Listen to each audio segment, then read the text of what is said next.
White House coronavirus response coordinator, Dr. Deborah Birx, joins us now. Good morning, Dr. Birx.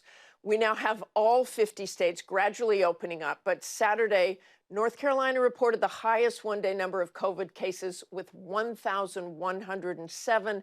They call it a notable and concerning increase. Arkansas also reporting a second wave, and Minnesota is reaching capacity in its ICU. Should these states now scale back on relaxing the rules, given these statistics? I think it's really important, and thank you for the question, to really understand what's driving those outbreaks. And we've been working with every county and state and local officials, both through the CDC and through the governor's calls, to really encourage proactive testing. So some of this is increased testing in areas where we know are the highest risk, whether it's nursing homes, whether it's areas where people work and sleep and stay together or transport together, and really getting proactive testing out there to find cases before there's community spread.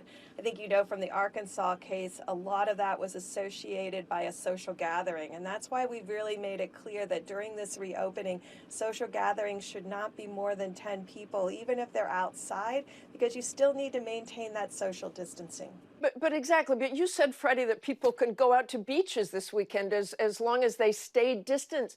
But when you look at the images of these large crowds at beaches on Saturday, at outdoor restaurants, water parks, not keeping social distance, does this still make you confident that reopening beaches and parks was the right call?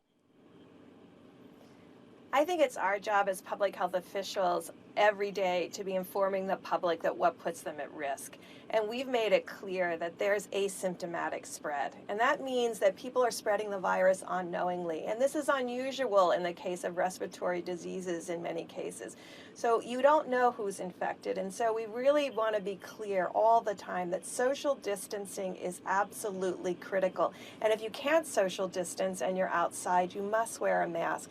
These are items that are really critical to protect individuals. We've learned a lot about this virus, but we now need to translate that learning into real changed behavior that stays with us so we can continue to drive down the number of cases. But I guess that's my point. You're not seeing it across the country. You're not seeing it at those beaches.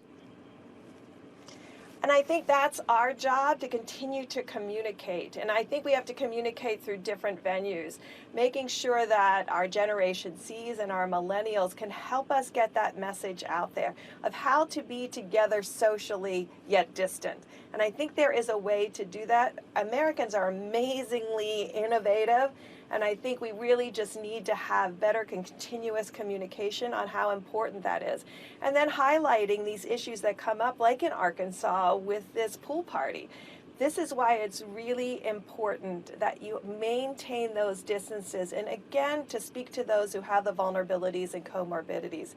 Both in phase 1 and phase 2 of openings, we have asked you to continue to shelter in place, because we know that those comorbidities put you at a greater risk for more significant disease. And so those two pieces need to continue to happen, where people who have comorbidities are continuing to shelter, while those who don't are going out, but we're maintaining social distances so they're not spreading to others. And Dr. Birx, the president on Friday called on governors to open houses of worship right now. And yet churches have been found to be one of the biggest super spreaders. One asymptomatic person in Washington state infected as many as 53 people during choir practice. In Chicago, a parishioner came down with the virus by sitting within a row of an infected person.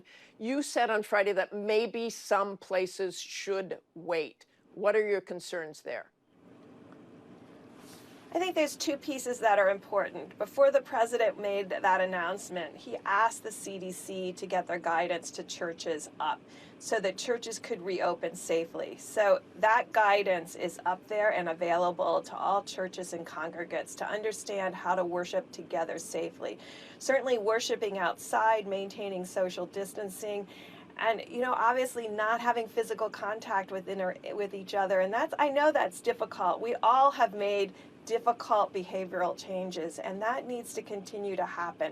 But the guidance was up before the churches were asked to reopen. And I think that's really important, that both with opening up America again, those guidelines went out before We stopped the 30-day stop the spread that was, again, after the 15, which was 45 days total.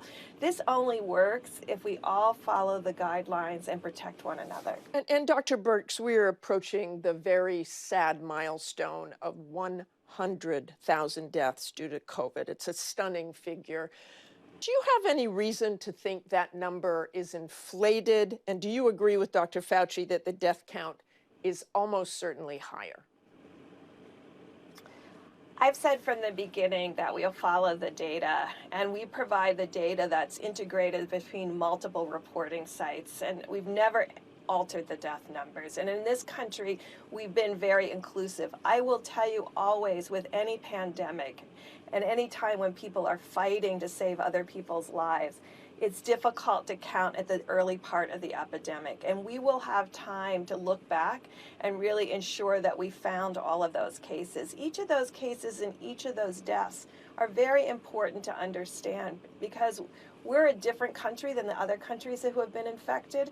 We want to really understand what is the risk to 30-year-olds, 45-year-olds, what are our risks to children, how do we prevent serious disease, and that's why all of this information together is really important to continue to get and continue to validate. And Dr. Birx, Dr. Fauci says it is inevitable that there will be a second wave of COVID-19, but President Trump says we are not going to close the country if there is a second wave. Is that the right approach? I think we're trying to learn right now very carefully about how you reopen safely. You know, we act like we've actually done this before. And besides 1918 and 1919, we've not ever closed parts of America. And even then, the whole country wasn't closed. We're trying to understand during this period of coming out of the closure, how do we maintain openness and safety? And I think that's what we're going to be learning through May, June, and July. And also, I want to be very clear to the American people. We are preparing for that potential fall issue, both in PPE, which is protective devices, both in ventilators, stockpiles, and ensuring that we're really pushing on therapeutics and vaccine development so we can be ready if the virus does come back in a significant way. But you don't see the country closing down again? It's difficult to tell, and I really am data-driven, so I'm collecting data right now about whether governors and whether states and whether communities are able to open safely. And what do I mean by that? We have to do much better with proactive testing, not just count the number of tests we've done. That's great, but really ensure those tests are being applied in a way that we find the asymptomatic cases. It is much easier to find symptomatic cases because people are sick. And when people are sick, they're often not out and about, particularly if they have a severe case of COVID with high fever. What I'm worried about is what are we putting in place to find asymptomatic cases? This is why we've asked for proactive 100% testing of all residents and workers, and then proactive ongoing testing of workers in nursing homes before nursing homes reopen for any kind of visitation. Proactive testing where people are living together in large groups, whether they're living together to serve a meatpacking plant or an agricultural workers, or are transported together. We know all of these pieces are what we call risk for super spreading events. I really want to call them events rather than targeting individuals, because individuals are unknowingly spreading the virus. So let's talk about events, but all of this proactive testing needs to be in place and needs to continue to be in place, because that will determine safely remaining open in the fall. Okay, thanks so much for joining us this morning, Dr. Birx. Thank you. Hi everyone, George Stephanopoulos here. Thanks for checking out the ABC News YouTube channel. If you'd like to get more videos, show highlights, and watch live event coverage, click on the right over here to subscribe to our channel, and don't forget to download the ABC News app for breaking news alerts. Thanks for watching.